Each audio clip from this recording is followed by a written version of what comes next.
It began with a box he had not opened in years. The cardboard was soft, edges frayed, the tape barely holding it closed. Inside were old receipts, faded birthday cards, and beneath them all, a photograph. Curled at the corners, but clear as yesterday. 7 newborn baby girls, swaddled in ivory blankets, their eyes closed, their faces nearly identical. In the middle stood a man, barely in his 30s, with eyes wide not just with fear, but with awe. He had no idea then what was coming. No headlines. No cameras. Just silence, diapers, lullabies, and a love that would demand more than anyone could imagine. Outside, rain tapped on the window like a whisper from the past. He sat with that photo pressed to his chest and remembered the night the world changed. Not for the world, but for him. 7 daughters. 1 life. And a story the world was about to remember. He was never a man who asked for much. His name rarely appeared on records, and even if it did, it was always toward the bottom of the list, not because he failed, but because he never needed to be seen. He lived a quiet life in a small town where the days passed slow and predictable. A factory worker with steady hands and tired eyes, he punched in at 7 o'clock every morning, left grease on his collar, and came home to the same small apartment that smelled of soap and bread and the comfort of routines. His wife, Eliza, was his softness, a schoolteacher who wore her hair in a loose braid and read poetry to her belly each night. That belly, in 1986, had become the center of their world. It swelled with hope and fear, as they waited for the child they had dreamed of for 5 long years. The doctor had said it was a girl. 1 girl. They had chosen her name. Sewn tiny clothes.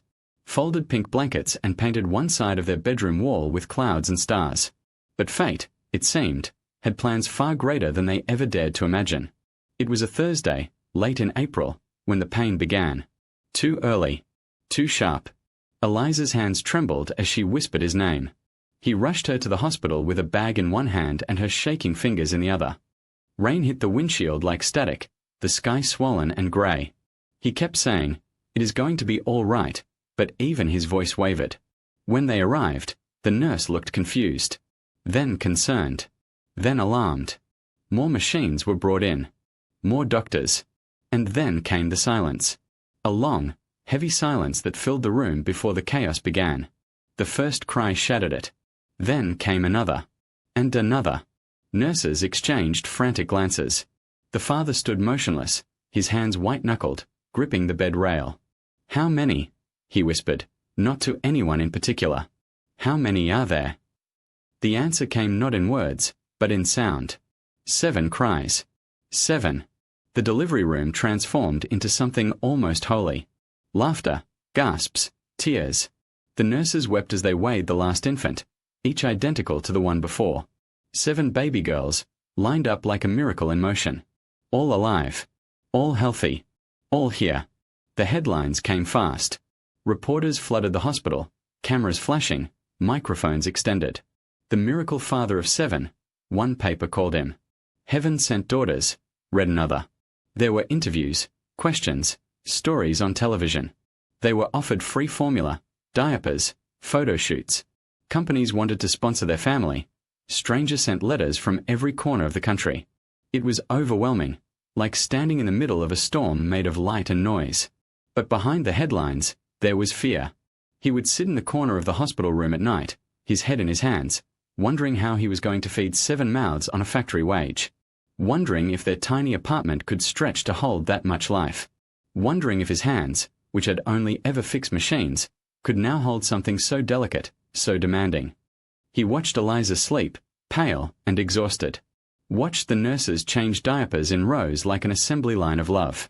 He was grateful, yes. But he was terrified. When they were discharged from the hospital 3 weeks later, the crowd outside clapped and cheered. He nodded politely, held the door open for Eliza, and tried to smile for the cameras. But inside, he was already counting bottles, blankets, hours in a day. Already measuring what he would have to give up to give them everything. They moved in with Eliza's sister for a while. Too many cribs, too many needs. The living room became a nursery, the kitchen a mess of schedules. Each child had a name, a bracelet, a color-coded blanket. Still, he sometimes whispered the wrong name, reached for the wrong hand. He worked double shifts. Sold the car. Took the bus to the factory. then walked an hour to the night shift at the storage yard. Sleep became a luxury, meals an afterthought. He stopped writing poetry in the margins of newspapers like he used to. He stopped dreaming altogether.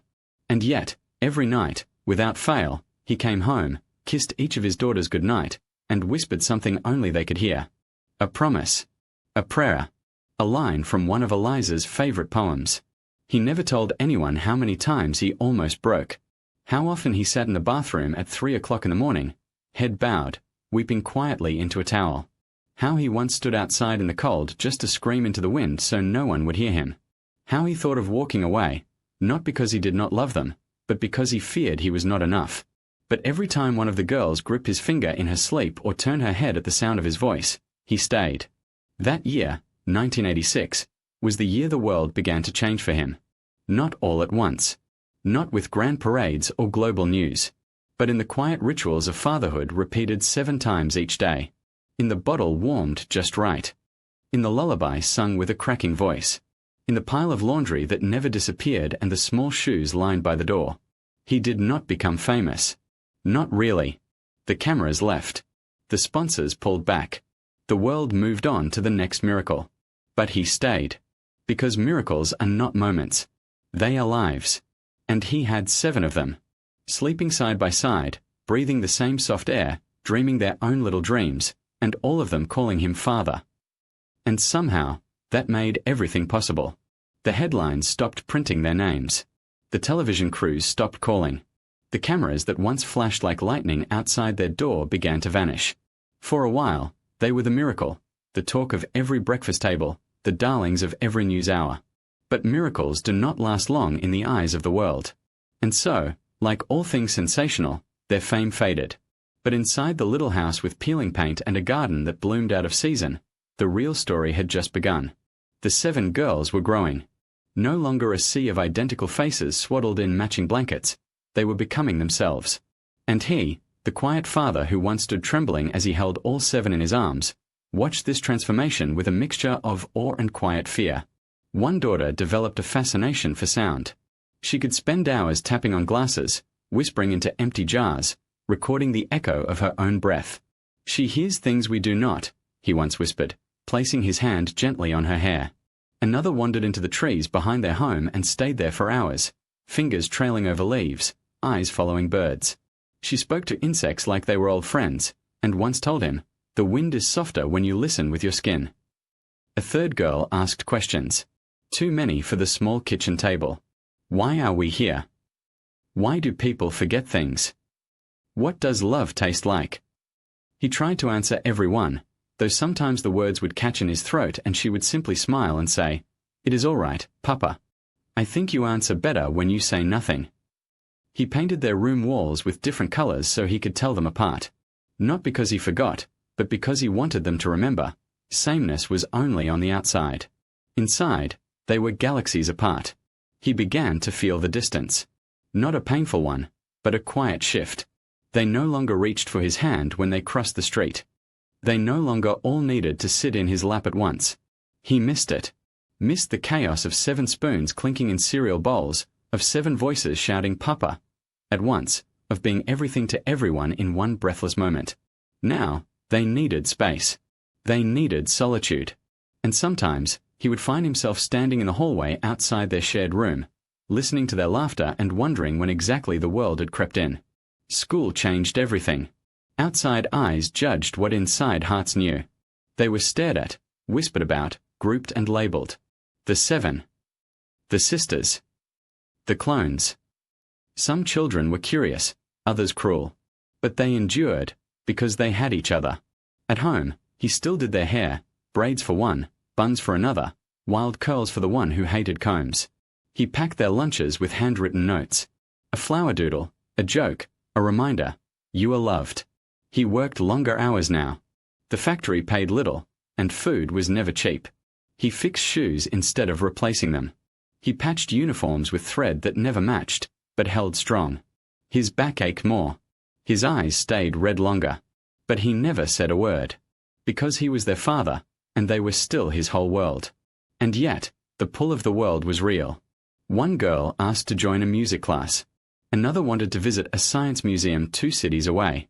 He wanted to say no, not because of the money, but because of the fear. The fear that once they stepped out into the world, they would forget the small house, the homemade lunches, the man who had poured himself into their lives like water into cracked soil. But he said yes. Every time. Because love is not about holding tighter. It is about letting go with open hands and a full heart. And so they grew. Not just in size, but in soul. They laughed louder, cried harder, danced when he was not watching. They wore different clothes, drew different things, dreamt different dreams. Sometimes at night, he would take out the photograph, the one from that hospital room, and stare at the line of sleeping babies. He would trace their faces with his finger and whisper their names like a prayer. The world had stopped watching. But he had never stopped seeing. Not the way their noses wrinkled when they read a difficult word. Not the way one of them scratched her ear when she was nervous. Not the way another blinked too fast when she tried not to cry. They were growing. Becoming. And though they no longer fit in his arms the way they once had, they still fit in his heart. Every inch, every voice, every version of themselves. The cameras may have faded. The fame may have died. But his love, quiet, constant, unshakable, had only grown stronger. The house that once echoed with lullabies and tiny footsteps now rumbled with slammed doors and heavy silence. His 7 daughters, once so easily held in his arms, were now taller, louder, sharper with words he had never heard from them before. They were teenagers. And the warmth of childhood had given way to something colder, more complicated, a storm that moved from room to room, changing shape with every hour. They no longer asked him to tie their shoes. Now they asked why they could not stay out late, why he needed to know where they were, why he did not trust them. But it was never about trust. It was about fear, the kind that never truly slept, the kind that whispered worst-case scenarios into a father's ear every time the door closed behind one of his daughters. They questioned everything. His rules, his past, his love. You are too strict. You do not get it. You never listen. And some days, they were right. He had once known their every breath. Now he struggled to keep up with who liked what, who was angry at whom, who was heartbroken, and who was simply tired. They had become strangers in familiar skin, beautiful, brilliant strangers who sometimes looked at him like he was a shadow standing in the way of their light. One daughter, the boldest of them, left the house one night. No note. No call. Just silence and an empty bed. He searched the streets with a flashlight and a breaking heart. His hands trembled on the steering wheel. His mind raced with images he could not control. But when he finally found her, sitting on a park bench near the edge of the woods, knees pulled to her chest, he did not yell. He sat beside her, said nothing, and let her speak first. I just needed to feel like I could breathe, she whispered. He nodded, tears quietly running down his face. You can always breathe here. Even when it feels tight. Even when it hurts. She came home. She apologized. But something had shifted. Trust was no longer assumed. It had to be rebuilt, slowly, gently, one word at a time. Another daughter, quieter, colder, simply stopped speaking to him. Not because she hated him, but because she did not know how to say what was inside her. The weight of being one of 7, the pressure to be unique, the ache of not feeling seen, it silenced her. For months, their conversations were made only of glances and passing footsteps. But he still left her favorite snack by her door. Still made her tea the way she liked it, not too hot, just a hint of honey. And eventually, she sat beside him at the kitchen table one rainy evening and asked, "Do you ever feel invisible?" He reached for her hand. "Every day. But not when I look at you." That was all it took. A crack in the wall. A light let in. There were arguments. So many arguments. About clothes. About curfews. About music that played too loud and friends he did not trust. There were tears. So many tears. Slamming doors, plates left uneaten, birthdays that ended in silence. But also, there were moments that reminded him why he stayed. Why he endured. A late-night knock on his door and a trembling voice. "Papa, can you help me with this math problem?" A quiet thank you slipped into his jacket pocket. A hug that lingered just a second longer than usual. He began to understand something he had never been told, that raising teenagers was not about control. It was about presence. About standing at the edge of their chaos and refusing to leave. Not to interfere, but to anchor. Not to fix, but to stay. He listened, even when they thought he was not. He learned the names of the bands they liked, even if the songs hurt his ears. He asked about their dreams, even if they rolled their eyes. He waited, sometimes outside locked doors, sometimes in the hallway, sometimes at the dinner table, always with the same quiet hope that they would come back. Because love does not always get applause. Sometimes, it only gets distance. But still, it waits. He wrote letters he never gave them. Pages and pages folded in a showbox beneath his bed. He wrote about how proud he was. How terrified. How amazed he felt to witness their becoming, even when it came with fire. Some nights, he would sit alone and rewatch old home videos. Their small voices. Their matching pajamas. The way they once all tried to crawl into his lap at once. He missed it. Missed them. And yet, he knew they were not gone, just changing. Teenage years are not the end of love. They are the test of it. And he passed that test not with lectures, but with patience. Not with punishments, but with presence. He forgave before they asked. He waited when they pushed him away. He loved them through every slammed door, every insult thrown in frustration, every silence that tried to build a wall. Because he knew, one day, they would look back and remember. Not the rules. Not the fights. But the man who stayed. The morning felt ordinary, but he knew it was not. The coffee percolated. The sun rose through the same window. The old kitchen clock ticked in that familiar, lazy rhythm. But something had shifted, not in the room, but in the silence between breaths. It was the day he had always known would come. And yet, no amount of knowing could prepare him for what it would feel like. The last of his daughters was leaving. They had gone one by one. First to universities, then jobs, then distant cities filled with bright lights and busy schedules. One daughter had flown across the country to study marine biology. Another had gone abroad to write poetry under Paris skies. Some stayed closer, others farther, but the result was the same. One by one, they walked through the front door with a suitcase and a kiss, and the house grew quieter. Now, the last suitcase sat by the door. The smallest one, the one he had helped zip just the night before. He had triple-checked her flight details, printed her boarding pass, folded her jacket and placed it on top like a final blessing. And now, she stood before him. 18, strong, eager, trembling just enough for him to notice. "You are going to be amazing," he whispered as he hugged her. He held her tightly, not like he was letting her go, but like he was trying to leave a piece of himself in her pocket, something she could carry when the nights got long. She nodded, blinking back tears. "I'll call every day." He smiled. "I know." And then she was gone. The door clicked shut. The engine started. The driveway entered. And the silence became a presence of its own. He walked back into the kitchen, past the chairs they used to fight over, past the scuff marks on the wall from years of games and chaos. Everything was still. Too still. Out of habit, he took out 8 plates. Then paused. 7 girls. 1 father. Only him now. He placed the plates back in the cabinet. All but one. That night, he made dinner, just like always. Pasta, garlic bread, steamed vegetables. The same meal they all loved as kids. He set 7 places at the table. Poured 8 glasses of water. Lined the forks up just right. And then he Saturday. Alone. The food remained untouched. But the memories did not. He saw them, not as they were now, but as they had once been. Tiny fingers reaching for napkins. Voices talking over one another. Laughter that bounced from wall to wall. Arguments over dessert. Spilled milk. Little secrets whispered from seat to seat. He reached for the napkin at the end of the table, the one Emily used to fold into origami animals. He unfolded it slowly, as if expecting to find her handwriting there. But it was blank. The house did not just feel empty. It felt paused, as if it were waiting for music that had stopped playing long ago. He tried to keep busy. Mowed the lawn even when it did not need it. Reorganized the pantry 3 times. Repainted the fence they used to lean on during summer nights. Still, the silence pressed in.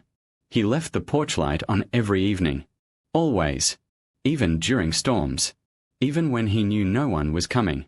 He left it on not because he expected them, but because he wanted them to know they could always come back.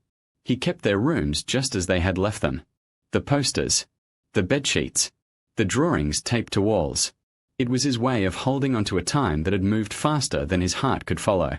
They visited, of course. Birthdays. Holidays. Surprise weekends. But it was never the same. They were women now. Grown. With voices that had shifted. With shoes that no longer echoed down the hallway in sync. They brought stories and pictures, gifts and laughter. But they also brought the reminder that they had lives beyond him now. As they should. He smiled when they came. Laughed when they teased him. Held them close when they said goodbye. But every farewell was a small tear he learned to fold into his pocket, next to the others. They would always be his girls. His stars. But they were also their own constellations now, drifting in different directions, pulled by their own gravity. He read their letters. Watched the videos they sent. Called them even when he had nothing to say. He missed their mess. Their noise. Their footsteps. Their forgotten shoes by the door. He missed being needed. One night, after weeks without a visit, he found himself sitting on the back porch beneath a sky so quiet it almost felt cruel. The stars were out, scattered like memories. He looked up and whispered softly, "Where did the time go?" And in that moment, a breeze moved through the trees, soft, tender, almost like a voice. It said, "They are not gone. They are just living. And you gave them the wings to fly." He leaned back in his chair, held the silence like an old friend, and closed his eyes. He still cooked for 8. Still set 7 places. Still left the porch light on. And in the quiet that used to ache, he began to hear something else, the echo of a life well loved. The years had crept upon him like twilight slipping through an open window. His back ached in the mornings now, and his hands, once so steady tying shoelaces and brushing soft hair, trembled when he held a pen. But still, he wrote. Each morning, at the small wooden table beside the window where the light came in soft and golden, he sat with a mug of tea and a stack of thick envelopes. He was writing letters. Not emails. Not text messages. Real letters, folded by hand, sealed with care. One for each daughter. He did not start with the intention of sharing them. At first, it was just a way to remember. But the more he wrote, the more he realized he had spent so many years doing, he had forgotten to say. And now, in this quiet stretch of life, he wanted them to know. The first letter was for Emily. He remembered the night she had a fever that would not break. She was 3. Her small body had burned with heat, her breath shallow. He had rocked her for hours in a chair, whispering the same song over and over. When she finally fell asleep, sweat cooling on her brow, he wept, not from fear, but from relief. He wrote, "You do not remember that night, but I do. I remember the weight of your body against my chest and the moment I knew what it meant to love someone more than yourself." The second letter was for Lily. He remembered the ice cream cone she had dropped at the park. How she had tried to smile and say it was okay. But her lip had quivered, and he had run back to the cart and bought 2 more, one for her, and one just to see her smile again. He wrote, "You were always trying to be strong for me, even when you were little. I want you to know, it was never your job to protect me. It was mine to protect you."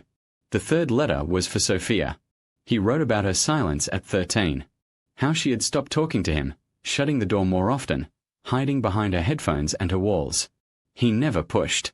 He just sat outside her door some nights, whispering, "I am here. Just here. Always here." He wrote, "I never stopped listening, even when you had no words. I knew your silence was not distance. It was pain trying to figure out how to speak." Each letter was stitched with small memories. Moments he feared they had forgotten. The toy giraffe that one of them took everywhere until its ears were worn. The time they danced in the rain and he pretended not to notice they had soaked the living room. The night he found a drawing on the wall that simply read, "I love you, Daddy." He remembered it all. And for each daughter, he had something to say. Something he had never said before. To Olivia, "You were the one who always asked me why. You made me think more deeply about the world. You challenged me. And I loved you for it." To Hannah, "You clung to me when the world seemed too loud. You were my shadow. And even now, when I walk through this house, I still feel your presence like a heartbeat beside mine." To Grace, "You had a laugh that could lift sorrow off the floor. I was not always laughing with you, but hearing your joy saved me in ways you may never understand." To Ava, You dreamed so big I was afraid the world would shrink you. But you never let it. And watching you grow taught me that courage can look like wearing a cape, or simply walking forward anyway. He wrote every day for months. Not long, sweeping letters, but honest ones. A paragraph, a page, a moment. And when he was done, he wrapped them in ribbon, 7 envelopes. He placed them inside an old cigar box he had cleaned and painted. On top, he taped a note in careful script, to be opened on my 70th birthday, together. Love, always, Dad. But he did not stop writing. Because even though he had said what he never said before, he realized he had much more to remember. And sometimes, remembering was its own kind of love. It began with a letter. Not one he wrote, one he received. Typed, formal, folded neatly in an envelope with no return address. It read, "Dear Mr. Langston, I came across a decades-old newspaper clipping while researching rare family stories for a film project. 7 daughters. 1 man. A life without help, without cameras. Just love. I believe this is a story the world needs to hear. Would you consider speaking with me?" Signed, Amira El Sayed, documentary filmmaker. He stared at the letter for a long time. People had forgotten, after all. The headlines had faded. The miracle had become mundane. For most of the world, his daughters had been a passing curiosity. Miracle babies born in 1986, a flurry of media attention, and then silence. But not to him. To him, they had never been a story. They had been his life. And now, someone wanted to tell it. He did not say yes immediately. He folded the letter and placed it beside the cigar box of letters he had written to each daughter. That night, he walked the hallway, touching the photographs on the walls, his girls in every stage of life, toddlers in identical yellow dresses, teenagers with mismatched braces and grins, graduates in caps and gowns. He thought of their laughter, the way their voices had once filled the house like wind through leaves. He missed them, each one differently, achingly. He called Emily first. Her voice caught when she heard his. Then Lily. Then Sophia. Then Ava, Hannah, Grace, and Olivia. He asked nothing. Just, "There's something. Someone wants to tell our story. Would you come?" The answers came in waves. Yes. Of course. I'll try. I'll come. And then, "I have something to say, Dad. Something I've never said." They returned one by one. Emily was first, her arms full of old journals and a suitcase that smelled of lavender. She was a teacher now, 2 children of her own, but exhaustion clung to her like a second skin. She hugged him longer than she had ever allowed herself to before. "I didn't know how much I missed this place until I stood on the porch again," she said. Next was Ava, stylish, fast-talking, her smile a little too tight. She had built a career in PR, traveled the world, and looked every bit the success story. But at dinner, when the talk fell quiet, she whispered, "Dad, I'm not as fine as I look." Then came Lily, quiet, barefoot, carrying her guitar like a shield. She had spent years chasing music that never quite caught fire. Her fingers shook when she touched the piano. Hannah arrived with her partner and a small child. She had carved out a calm life in a small northern town, far from everything. "I didn't run away, Dad," she said. "I just needed quiet." Sophia, Grace, and Olivia came last. Together.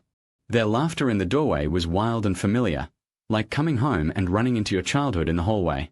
But even they carried shadows in their eyes. Sophia had lost someone recently, a partner. They gathered, but said nothing. Olivia carried a bitterness she could not name. Grace had changed least, but even her smile felt tired. For 2 days, the house was full again. 7 daughters. 1 father. And now, a camera. Amira arrived with soft footsteps and a gentle presence.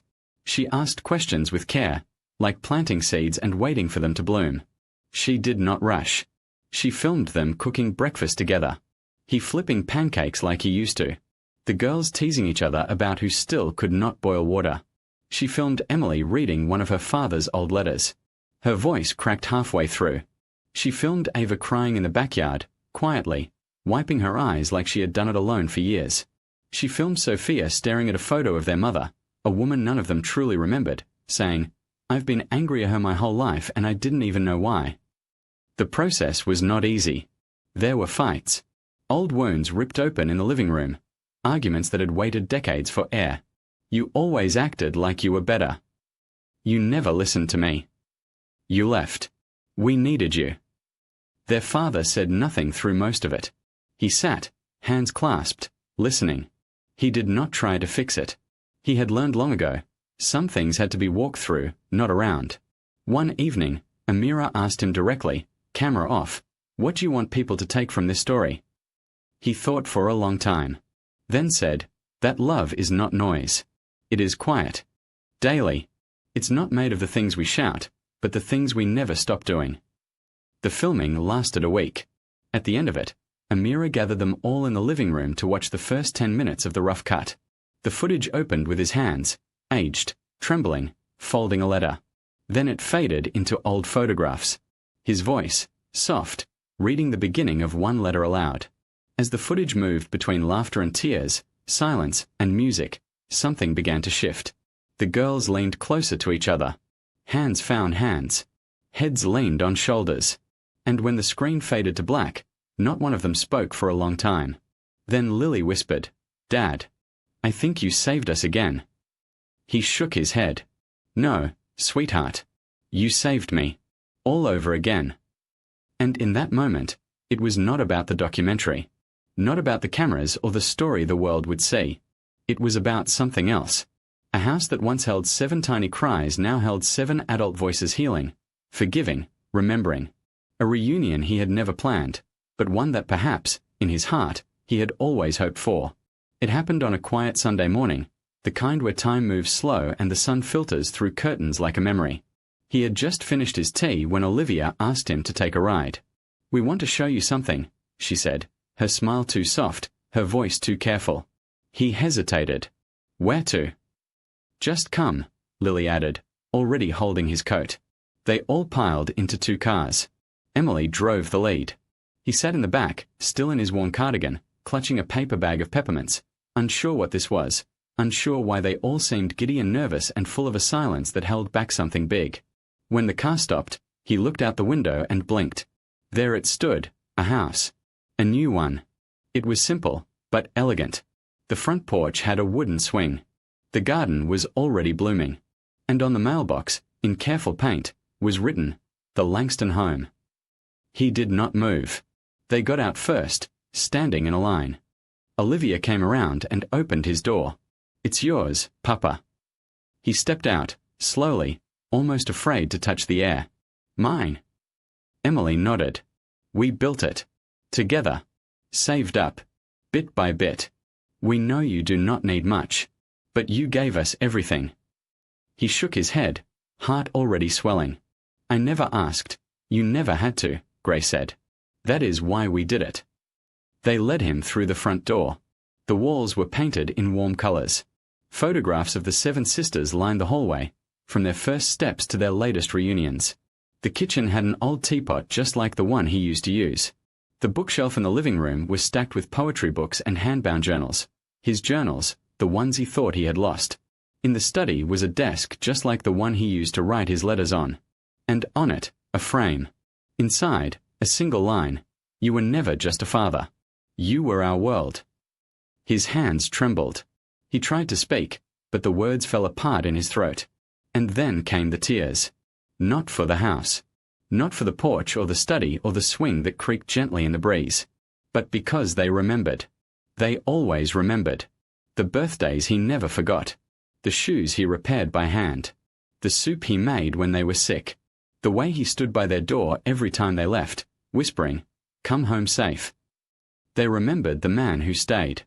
He sat down on the swing, the girls around him like they had been all those years ago. Older now. Wiser. Each carrying her own life, her own weight. But here, again. Together. "I do not deserve this," he whispered. But Lily smiled and took his hand. "No, Papa. You deserve more." And as the sun set behind the house they built with their own hands, they sat in the golden quiet, the porch light already glowing. Just like he used to leave it. Waiting for them. The living room was dim, lit only by the soft flicker of the television screen. The family had gathered like they once had, shoulder to shoulder, knees touching, hands quietly linked beneath throw blankets and cushions. Popcorn bowls rested untouched. No one was hungry. Tonight was different. Tonight, the story of their lives would unfold on screen, not in fragments, not in whispers, not in memories shared across dinner tables, but in full, in color, in front of the world. The documentary began with silence. Then, the first sound, the cry of a newborn. The screen faded into an old photo. The one he had kept folded in the back of his wallet for 36 years. 7 tiny girls in white blankets. A young man, eyes wide with exhaustion, heart swollen with awe, holding them all. He reached for it now, instinctively, but it was not in his pocket. It was up there, glowing on the screen. Framed by light, time, and truth. Each chapter unfolded slowly. The sleepless years. The chaos of raising 7 daughters alone. The scraped knees, the handmade costumes, the bedtime songs that sometimes turned into lullabies for himself. The teenage storms, slammed doors, tearful apologies, silent meals that hurt more than words ever could. The goodbye years. The porch light left on. 7 plates still set. A quiet man in an echoing home. Then came the reunion. Their voices, older but still familiar, filled the screen. Some laughed. Some cried. Some looked away when the memories got too heavy. But they told the truth. All of it. And in the middle of it all, was him. Not a perfect man, but a present one. Not a hero. Just a father. The film ended the way it began. With that photo. The one from 1986. 7 baby girls, lined up like tiny stars, and a man who had no idea what kind of universe he was about to hold together. He leaned forward. On the screen, the photo slowly zoomed in, past the blankets, past the blurred background, until all that was left was his face. Young, tired, but full of love. Then it faded to black. The credits rolled. But no one moved. The silence stretched. And then, without looking at anyone, he spoke. "I was never alone," he said. "Not really. Not ever." One by one, his daughters leaned in, resting their heads on his shoulder, on his chest, on his lap. Grown women now. But in this moment, still his girls. Tears rolled down his cheeks, slow and silent. Not from sorrow. Not even from nostalgia. But from fullness. He had lived many lives. Builder, caretaker, protector, writer. But the only title that had ever truly mattered to him was right there, written in their hearts. Father. And for the first time in decades, with the world outside quiet and his family beside him, he felt something he had not felt in a long time. He felt complete. The porch light was still on. But tonight, no one was leaving.